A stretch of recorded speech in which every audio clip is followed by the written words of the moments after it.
नमस्कार, उत्तराखंड के बुलेटिन में स्वागत है आप सभी का। मैं हूं आपके साथ ज्योति यादव। चलिए बुलेटिन की शुरुआत करते हैं। खबर देहरादून से, जहां सुरकंडा देवी मंदिर में पूजा अर्चना करने सीएम पुष्कर सिंह धामी पहुंचे। बताते चले कि स्थानीय लोगों ने मुख्यमंत्री पुष्कर सिंह धामी का स्वागत किया।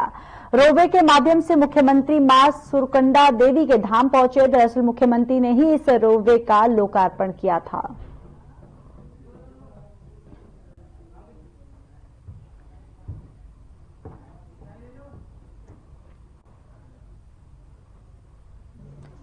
मुख्यमंत्री पुष्कर सिंह धामी देखिए सुरकंडा देवी मंदिर पहुंचे हैं, जहां पर सुरकंडा देवी मंदिर पहुंचकर यहां पर पूजा अर्चना की और इस दौरान उनका स्वागत भी किया गया। पूजा अर्चना करने के बाद मुख्यमंत्री यहां पर तमाम जो स्टॉल्स है उन स्टॉल्स वालों से बातचीत करते हुए नजर आ रहे हैं और इनका भव्य स्वागत देखिए तस्वीरों में दिखा सकते हैं। मुख्यमंत्री पुष्कर सिंह धामी का भव्य स्वागत किया गया। रोपवे के माध्यम से वो सुरकंडा मंदिर पहुंचे, जहां पर उन्होंने पूजा अर्चना की। निकाय चुनाव पर सियासी माहौल गर्म है। इस चुनाव में एक नगर पालिका परिषद अध्यक्ष, एक नगर पंचायत अध्यक्ष और कुछ कांग्रेस पार्षदों के नामांकन निरस्त किए गए हैं, जिस पर उत्तराखंड कांग्रेस ने नाराजगी जताई है। बताते चले कि इस मुद्दे पर कांग्रेस के प्रदेश उपाध्यक्ष सूर्यकांत धमासमान ने बीजेपी पर हमला बोल दिया है। उन्होंने कहा कि बीजेपी सरकार ने उत्तराखंड में उत्तर प्रदेश की और बिहार की तर्ज पर बाहुबली वाली प्रक्रिया अपनाई हुई है।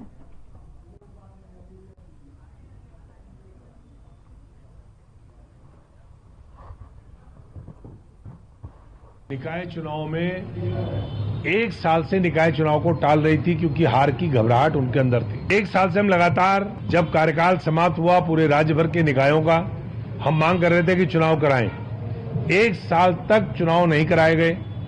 हम बार बार कह रहे थे कि हार के डर से चुनाव नहीं करवा रहे हैं और अब ये बात साबित हो गई है। मंगलौर नगर पालिका परिषद के चेयरमैन का पर्चा जो कांग्रेस के प्रत्याशी थे खारिज करवाना, हरबटपुर नगर पंचायत के कांग्रेस प्रत्याशी का पर्चा खारिज करवाना, देहरादून के आधा दर्जन से ज्यादा कांग्रेस के प्रत्याशियों के खिलाफ अनर्गल आपत्तियां लगवा करके जिस प्रकार से सत्ताधारी दल के नेताओं ने, विधायक ने वहां पहुंच करके अधिकारियों को धमकाया, गाली गलौज करी, दबाव बनाया और कोशिश करी कि पर्चे खारिज हो जाएं, लेकिन वो सफल नहीं हो पाए। एक पर्चा वो खारिज करा पाए। उत्तराखंड कांग्रेस के पूर्व अध्यक्ष, वर्तमान में चकराता से विधायक प्रीतम सिंह ने निकाय चुनाव से पहले सरकार पर हमला बोला है। मीडिया से बात करते हुए प्रीतम सिंह ने कहा कि बीजेपी के द्वारा निकायों में कांग्रेस के प्रत्याशियों के नाम निरस्त कराए गए हैं, जो निंदनीय है और जनता बीजेपी सरकार को निकायों में सबक सिखाएगी। वहीं जब कांग्रेस की गुटबाजी पर उनसे पूछा गया तो उन्होंने कहा कि कांग्रेस एक बड़ा परिवार है और जो भी लोग नाराज हैं उनको मनाने का पूरा प्रयास किया जाएगा और वो कांग्रेस के साथ ही रहेंगे। इससे स्पष्ट परिलक्षित होता है कि इस चुनाव में भाजपा की उल्टी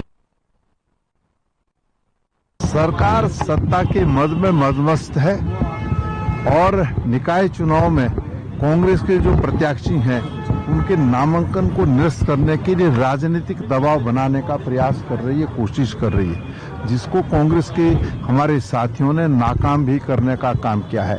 लेकिन कई जगह नामांकन निरस्त करने का काम सत्ता के दबाव में हुआ है। इससे स्पष्ट परिलक्षित होता है कि इस चुनाव में भाजपा की उल्टी गिनती प्राप्त। उत्तराखंड में पूरे साल भर चारधाम यात्रा संचालित करने की दिशा में प्रदेश सरकार ने कई सकारात्मक कदम उठाए हैं। वर्तमान में इस समय प्रदेश में शीतकालीन चारधाम यात्रा जारी है। यहां पर आने वाले सभी तीर्थ यात्रियों को हर संभव सुविधा मुहैया कराने के लिए प्रशासनिक अमला पूरी मुस्तैदी से काम कर रहा है।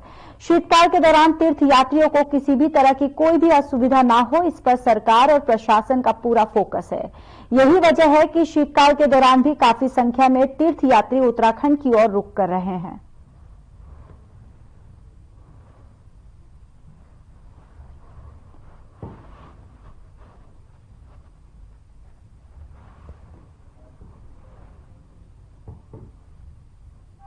जो है एडवाइजरी कॉपी आपको हम दे देंगे, आप उसको व्यापक प्रचार प्रसार करेंगे तो लोगों को राहत मिलेगी। और हमारा प्रयास ये रहेगा कि जो भी लोग चारधाम यात्रा में आते हैं, सर्दी के कारण या रास्ता बंद होने के कारण या और कोई प्रकार से आपदा के किसी प्रभाव के कारण उनके कार्यक्रम में कोई व्यवधान न हो। अगर कोई व्यवधान होता है तो उसको हम सुनिश्चित करेंगे कि उनकी परेशानी दूर हो सके, इस दिशा में काम किया जा रहा है। वर्तमान में शीतकालीन यात्रा के सभी रास्ते खुले हुए हैं और जो मुख्य हमारे पर्यटक स्थल है जहाँ पे बर्फबारी हो रही है, लोग पर्यटक बड़ी संख्या में आ रहे हैं, बर्फबारी का आनंद ले रहे हैं और सभी रास्ते खुले हुए, सब एंजॉय कर रहे हैं। बैठक भी हमारी होनी है अगले 2-4 दिन में, दोबारा देखेंगे। अभी मौखिक सूचना प्राप्त हुई है कि कुछ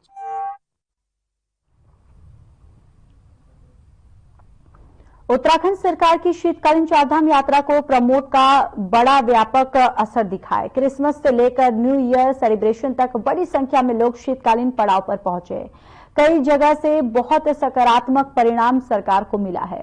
सूचना महानिदेशक बंशीधर तिवारी ने पत्रकारों से बातचीत करते हुए बताया कि यह एक सकारात्मक और बेहतर संकेत है कि चारधाम यात्रा के साथ साथ चारधाम यात्रा के शीतकालीन पड़ाव पर भी पहली बार बड़ी संख्या में श्रद्धालु यात्री पहुंचे हैं।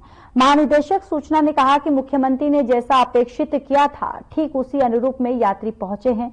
यह एक बहुत बड़ा सकारात्मक संदेश है।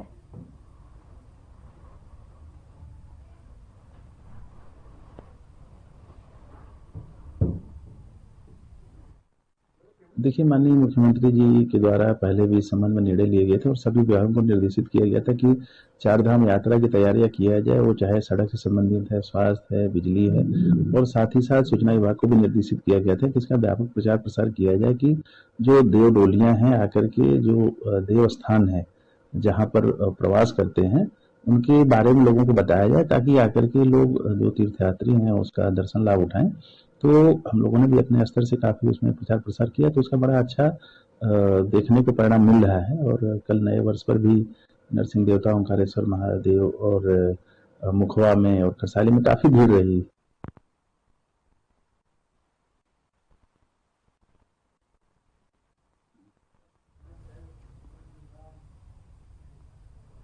चमोली के गमशाली गांव में बर्फबारी के चलते फंसे ऋषिकेश के 4 पर्यटकों को प्रशासन की ओर से रेस्क्यू किया जा रहा है। डीएम संदीप तिवारी ने कहा कि गमशाली में फंसे सभी पर्यटक सुरक्षित हैं।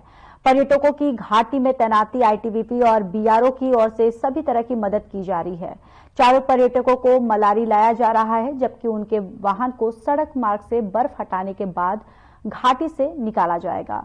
डीएम ने बताया कि पर्यटक प्रशासन को सूचना दिए बिना घाटी घूमने गए थे। उन्होंने जनपद में आने वाले पर्यटकों से उच्च हिमालय क्षेत्र में जाने से पहले प्रशासन को सूचना अवश्य देने और प्रशासन की ओर से जारी एडवाइजरी का ध्यान रखने की बात कही है।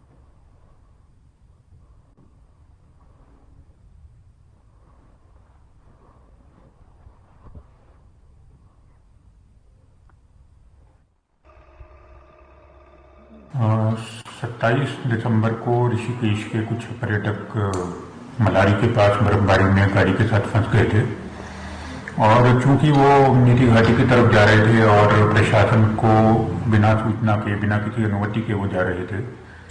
हालांकि मलारी में और गमशाली में इनर लाइन परमिट की आवश्यकता नहीं होती है, लेकिन समय समय पे मौसम के फोरकास्ट भी जारी किए गए थे और उसके बाद वो पर्यटक वहाँ बर्फबारी में फंसे थे, जिनको लोकल लेवल पर आईटीबीपी और बीआरओ ने अकोमोडेशन और फूड का सहयोग दिया है। और चूंकि बर्फ बहुत ज़्यादा पड़ी थी तो रास्ता खोलने में समय लग रहा था।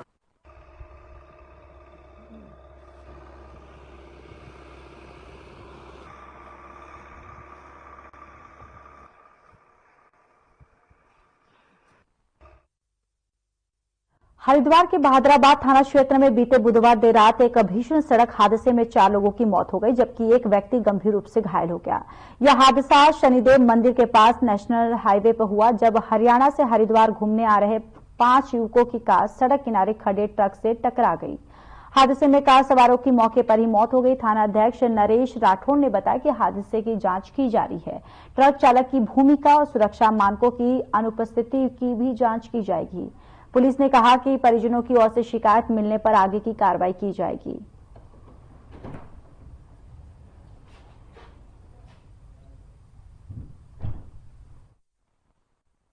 ये सभी लोग मूलतः रेवाड़ी के रहने वाले थे, हरियाणा के, और रेवाड़ी से हरिद्वार की ओर आ रहे थे। देर रात्रि लगभग 11:30 बजे थाना बहादुराबाद को ये सूचना मिली कि पोरस ये कैबिनरी फैक्ट्री के पास एक ट्रक जो साइड में खड़ा था सड़क के, उसके पीछे से जो रुड़की की ओर से गाड़ी आ रही थी, उसने हिट कर दिया है, जिसपे गाड़ी में सवार 5 व्यक्तियों में से 3 व्यक्तियों ने मौके पर डेथ हो गई थी। उनके शव मोर्चरी भिजवाए गए थे। दो व्यक्ति गंभीर रूप से घायल थे। इनको भोगानंद निकेतन हॉस्पिटल भिजवाया गया। वहां पे एक व्यक्ति की मृत्यु होना डॉक्टर्स द्वारा बताया गया। गंभीर दूसरे 5वें व्यक्ति को एम्स रेफर किया गया।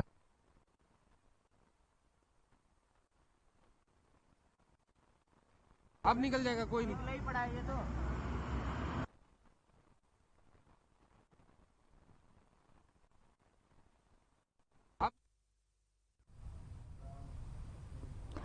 उत्तराखंड में निकाय चुनाव के लिए अब नामांकन वापस होने वाले हैं। ऐसे में बीजेपी अपने रूठों का नामांकन वापस करवाने में जुटी हुई है। इसकी जिम्मेदारी संगठन से जुड़े लोगों के साथ साथ स्थानीय विधायकों और कैबिनेट मंत्री को दी गई थी। इस बारे में उत्तराखंड बीजेपी के प्रदेश अध्यक्ष महेंद्र भट्ट ने कहा कि सभी जगह से ऐसे संदेश आ रहे हैं कि जिन लोगों ने पार्टी से नाराज होकर अपना नामांकन कराया था, वो सब लोग आज नामांकन वापस ले लेंगे।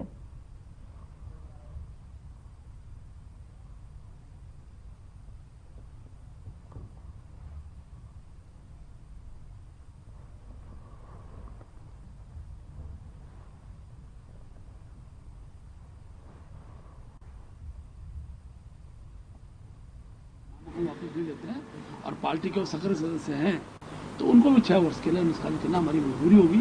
और मैंने अपील भी की है, लगातार 2 दिन मैंने सभी अपने जो कार्यकर्ता अपील भी किया है कि अनेकों अवसर खुलते हैं सत्ता में, हम केंद्र में सरकार, राज्य में सरकार, जिले में सरकार, नगर पालिका में सरकार, हर व्यक्ति के लिए रास्ते बनेंगे।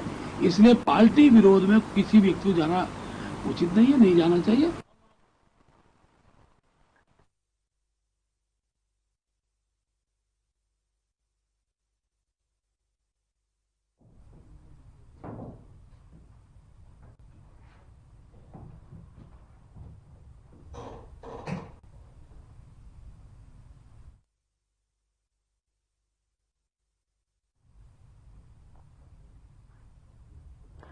खबर विकासनगर से बताते चले कि नगर निकाय चुनाव की सरगर्मियां तेज हो चुकी हैं। वहीं कुछ पार्टी के पदाधिकारी अपनी पार्टियों को बदलने में लगे हुए हैं। आपको ये भी जानकारी देते चले कि अभी कुछ दिन पूर्व बीजेपी छोड़कर कांग्रेस में कई लोगों ने सदस्यता ग्रहण की थी। कांग्रेस पार्टी के नेता कितेश जायसवाल ने कांग्रेस पार्टी को छोड़कर बीजेपी की सदस्यता ग्रहण की है। वहीं इस मौके पर विकासनगर विधायक मुन्ना सिंह चौहान मौजूद रहे।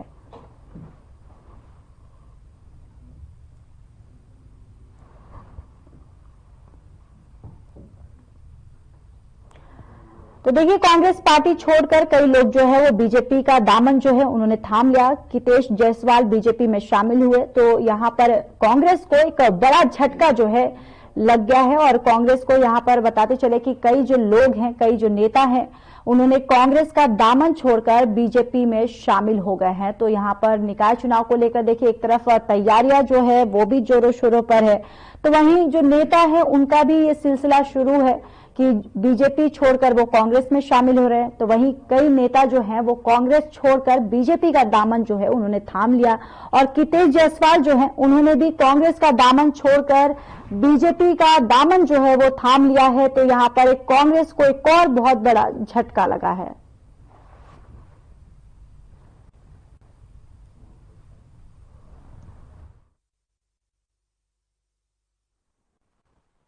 चुनाव एक विशेष किस्म की प्रक्रिया है। चुनाव में जो चुनाव अधिकारी होता है, जिसे रिटर्निंग ऑफिसर कहा जाता है, वो कोई सड़क चलते कोई नियम कानून कायदे नहीं बनाता। Returning officers handbook, returning officer की बाकायदा एक हैंडबुक, अच्छी खासी किताब, वो हर रिटर्निंग ऑफिसर के टेबल पे होती है और उसमें स्टेप्स दिए होते हैं कैसे कैसे फॉलो करना है। उन सब स्टेप्स को रिटर्निंग ऑफिसर को फॉलो करना होता है। मैंने जो कांग्रेस पार्टी छोड़ के आज जो है भारतीय जनता पार्टी का जो सदस्यता ग्रहण किया है, उससे मुझे बड़ा गर्व महसूस हो रहा है। क्योंकि मैं एक तरह से कांग्रेस से आजाद हो गया हूँ, क्योंकि अब यहाँ आके मुझे बहुत संतुष्टि प्राप्त हो गई। जैसे कि अभी आपने कहा कि कांग्रेस से आजाद हुए, वहाँ आप किस तरह के जो है कांग्रेस से वहाँ पर घुटन महसूस कर रहे थे? अब ये बातें देखो पर्सनल होती है, इसको तो आप नहीं कहा जा सकता है ना। आपने भाजपा को ज्वाइन किया है, क्या आपको इसमें क्या भविष्य तलाश रहे हैं? नहीं, मैंने तो 64 साल की मेरी उम्र हो गई है, भविष्य में अब ना उधर कुछ मिलना ना इधर, अब तो निस्वार्थ सेवा देश हित के लिए मैंने बीजेपी ज्वाइन कर।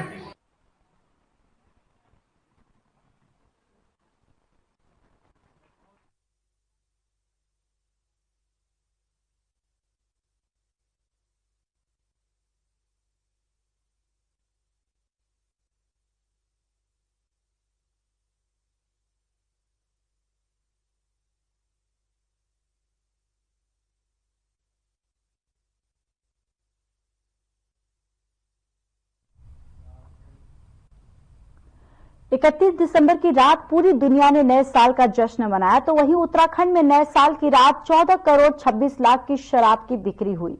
उत्तराखंड सरकार ने भी नए साल के जश्न को धूमधाम से मनाने के लिए और राज्य की इकोनॉमी को बूस्ट करने के लिए कई रियायतें भी दी थी। उत्तराखंड सरकार ने नए साल का जश्न मनाने के लिए रेस्टोरेंट और होटल व्यवसायियों को 24 घंटे खुले रहने की छूट दी थी और सरकार इस बढ़ावे का असर रेवेन्यू पर भी देखने को मिल रहा है। उत्तराखंड आबकारी विभाग ने केवल नए साल के जश्न के चलते 14 करोड़ 26 लाख 86,204 रुपए का राजस्व प्राप्त किया है। इसको लेकर आबकारी आयुक्त हरिचंद्र सेमवाल ने क्या कुछ कहा, आइए सुनवाते हैं।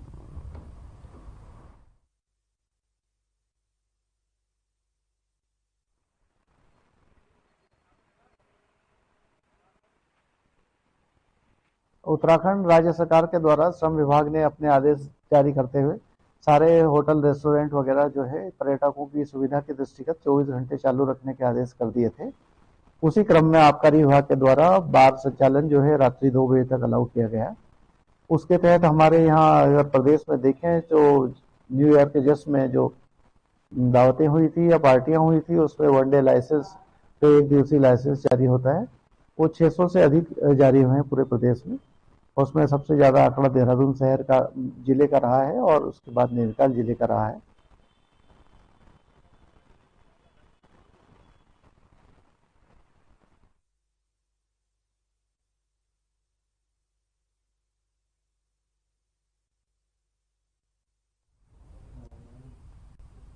नगर निकाय चुनाव के मद्देनजर अल्मोड़ा में राजनीतिक सरगर्मी तेज हो गई है। कांग्रेस से प्रदेश उपाध्यक्ष बिट्टू, कर्नाटक जिला संगठन मंत्री त्रिलोचन जोशी ने कांग्रेस से सत्याग यानी कि त्याग पत्र दे दिया है और वहीं कांग्रेस विधायक मनोज तिवारी ने एक प्रेस वार्ता का आयोजन किया, जिसमें आम आदमी पार्टी के जिलाध्यक्ष आनंद सिंह बिष्ट के साथ आधे दर्जन पदाधिकारियों ने कांग्रेस का दामन थामा। इसके साथ ही कई अन्य लोगों ने भी कांग्रेस की सदस्यता ली। इस मौके पर विधायक मनोज तिवारी ने कहा कि कांग्रेस की रीति और नीतियों से प्रभावित होकर लोग पार्टी से जुड़े रहे हैं। निकाय चुनाव में कांग्रेस पूरी ताकत के साथ उतरेगी और जीत हासिल करेगी।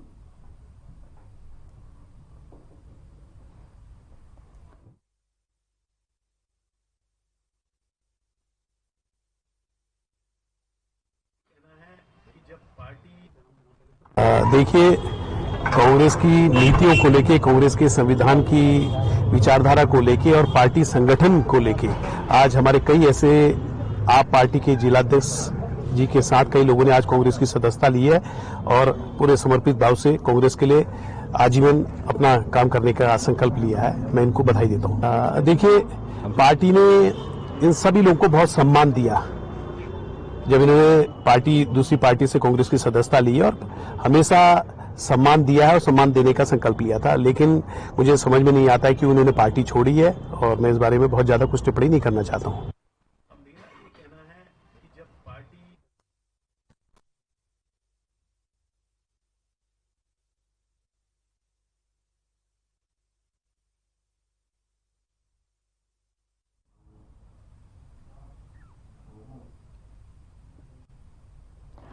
मंगलौर नगर पालिका चुनाव में कांग्रेस द्वारा घोषित प्रत्याशी चौधरी इस्लाम का नामांकन निरस्त होने के बाद कांग्रेस कार्यकर्ताओं में भारी रोष है।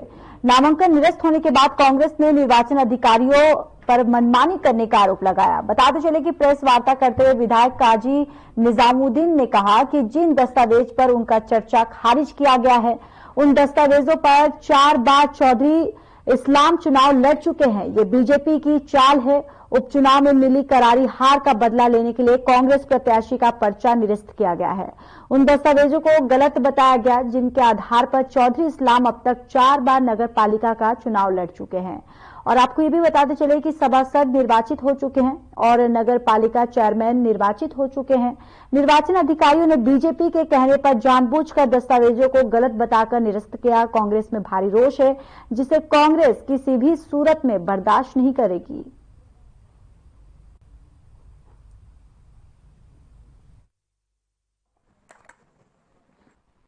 जनता पार्टी और भारतीय जनता पार्टी के लोग 2027 के विधानसभा चुनाव के बाद इतने दहशत में और इतने डरे हुए हैं कि उनकी लड़ने की एक क्षमता जो है वो बिल्कुल खत्म हो गई। वो चुनाव लड़ने में लोकतंत्र में विश्वास नहीं रखते हैं। और ये कहना अतिशयोक्ति नहीं होगी कि एक तरीके से उन्होंने चूड़ियां पहन ली हैं।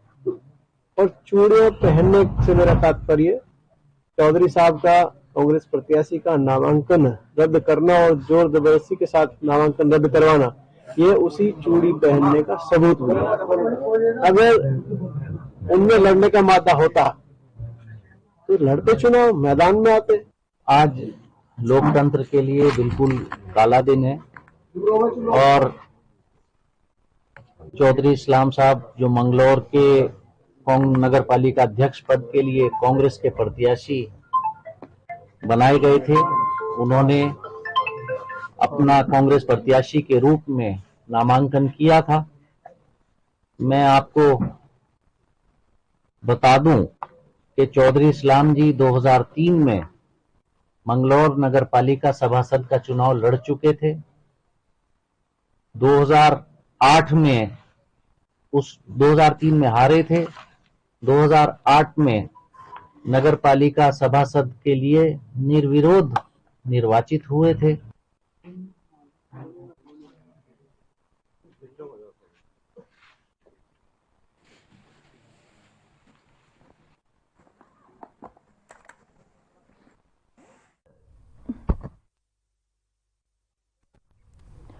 उत्तराखंड में 23 जनवरी को होने वाले निकाय चुनाव की तैयारियां जोरों शोरों से चल रही है। आपको बताते चले कि मेयर सहित अन्य पदों पर चुनाव लड़ रहे प्रत्याशियों ने अपना प्रचार प्रसार करना शुरू कर दिया।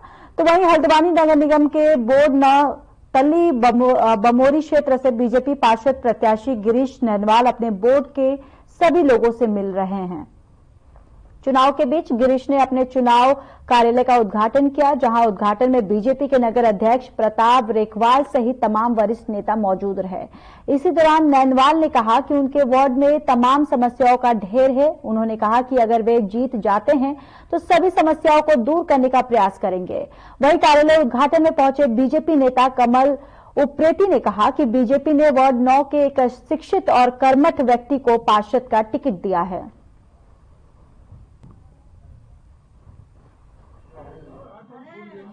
मुझे बहुत खुशी है कि भारतीय जनता पार्टी ने हमारे वार्ड नंबर 9 के लिए गिरीश नैनवाल, एक शिक्षित व्यक्ति को यहाँ पर वार्ड मेंबर के लिए प्रत्याशी बनाया है। और पूरा मोहल्ले, जितना भी पूरा हमारा वार्ड है, उसका एक बहुत अच्छा समर्थन हमें प्राप्त हो रहा है, क्योंकि एक शिक्षित और मृदुभाषी एक व्यक्ति हमारे समक्ष इस बार आया हुआ है और जिसने कि अपने पद में नहीं रहते। उत्तराखंड के बुलेटिन में इतना ही। बाकी देश और दुनिया की तमाम बड़ी खबरों के बने रहिए हमारे साथ। नमस्कार।